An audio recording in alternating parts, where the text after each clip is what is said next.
안녕하십니까. 이번에 시지고 수원 시험지 분석을 맡게 된 하이퍼수학학원 강동현 선생입니다. 모두 시험 많이 고생하셨고요. 바로 시험지 분석 들어가겠습니다. 자, 출제 범위는 지금 보시는 바와 같이 이렇게 나와 있고요. 조금 특이사항은 지수가 좀 많이 나왔어요. 그래도 좀 어려운 문항들은 지수함수, 로그함수에서 많이 나왔으니까 그냥 좀 골고루 나왔다라고 생각을 합니다. 근데 좀 특이하죠. 지수가 좀 많이 나왔다는 게. 바로 다음 거 한번 볼게요. 자, 이번에 중간고사 제가 한번 분석을 해보겠습니다. 매년 똑같아요. 시지고 2학년들은 학습지를 줘요. 그 학습지에서 상당수 나오게 됩니다. 이번 시험도 마찬가지였어요. 학습지에서 엄청나게 많이 나왔어요. 근데 킬러 문항들은 좀 애매했어요. 그 킬러 문항들은 학습지에서 나오지 않았는데, 여러분들이 결국 예를 들어서 뭐 2등급 맞고 싶다, 3등급 맞고 싶다, 또는 점수를 높이고 싶다 하시는 학생은 무조건 학습지를 많이 볼 필요가 있다고 생각을 해요. 그래서 이번 시험 특징이 여전히 학습지에서 다량으로 출제했고요. 킬러 문항은 이번에 그 객관식 마지막 문제도 그렇고 주관식 마지막 문제도 그래요. 모의고사 기출 변형 문제로 나왔습니다. 모의고사 기출 변형 문제인데요. 이번에 등급 컷을 쌤이 들어보니까 그 두 개를 꼭 맞춰야 되냐 이거예요. 그러니까 실제로 그 두 개를 맞추지 않아도 실제로 1등급이 되는데도 문제가 없고요. 본인이 1등급이 아니다. 뭐 예를 들어서 3, 4등급인 학생이다. 그러면 아예 킬러 문항을 맞출 필요가 없잖아요. 맞죠? 그러니까 모의고사 기출 문제 같은 경우에는 이제 학습을 하는 건 좋죠. 당연히 좋은데 만약에 본인이 시험에서 고득점을 맞고 싶다 하시는 분들은 그다지 모의고사를 꼭 많이 반복해야 되는가? 그건 좀 이상하다 생각합니다. 그래서 여전히 학습지가 매우 중요한 시험이었고요. 그래서 시험지에서 한번 확인을 해보도록 하겠습니다. 자, 시험지 분석을 한번 해볼 건데요. 다 찾으려고 하니까 너무 그러면 영상이 길어지잖아요. 그래서 쌤이 이렇게 학습지에서 나온 것들 먼저 이렇게 찾아봤고요. 자, 보시는 바와 같이 학습지에서 엄청 많이 나왔어요. 쌤이 지금 10번대 또는 9번, 10번대를 이렇게 얘기하고 있지만은 1번부터 8번까지 있는 문항들도 비슷한 문항이 엄청나게 많이 나왔어요. 그러니까 학습이 당연히 너무너무 중요했고요. 근데 꼭 학습지에 없는 내용도 있을 거 아니에요? 그런 문항들도 한번 보겠습니다.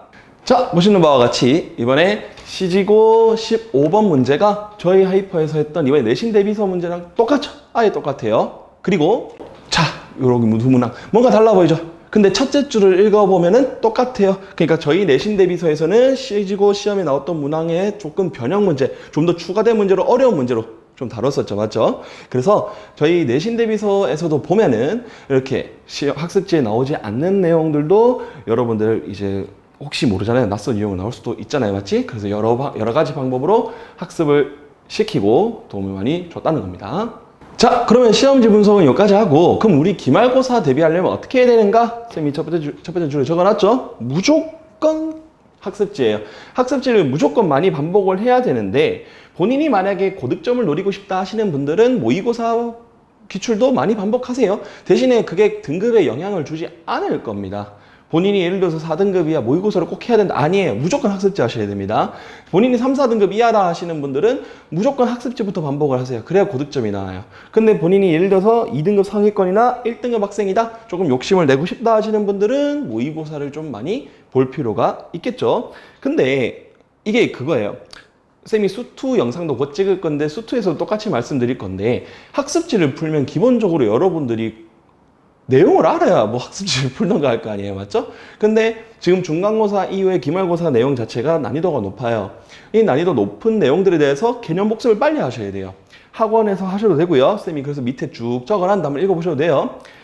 전체적으로 똑같아요. 개념 복습 반드시 6월 초까지 다 하세요. 빠르게 하십니다.